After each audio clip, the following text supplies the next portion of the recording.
చెప్తుంది. డేటా సెంటర్‌తో పెద్ద ఎత్తున ఉద్యోగాల కల్పన, అమరావతిలో క్వాంటం కంప్యూటర్ గొప్ప ముందడుగంటూ ఈనాడు ముఖాముఖిలో అమెరికా ఏఐ నిపుణుడు సిఎస్ఐ ఎస్‌లో సలహాదారు గ్రెగరీ సి అలెన్ అన్నటువంటిది హైలైట్ చేశారు. ఏదైతే మన సిఐఏ సదస్సుకు వచ్చిన వాళ్ళే ఇంటర్వ్యూలు చేసి రోజుకొకళ్ళ చొప్పున వేసుకొస్తున్నారు.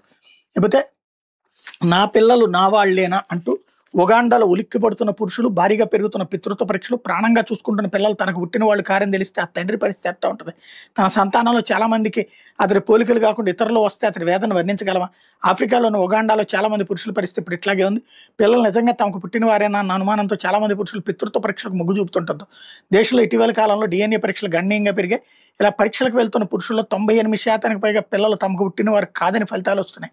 ఈ చేదు వాస్తవం వాళ్ళ కుటుంబాన్ని కకావికలం చేస్తుంది. గొడవలు తీవ్రమవుతున్నాయి.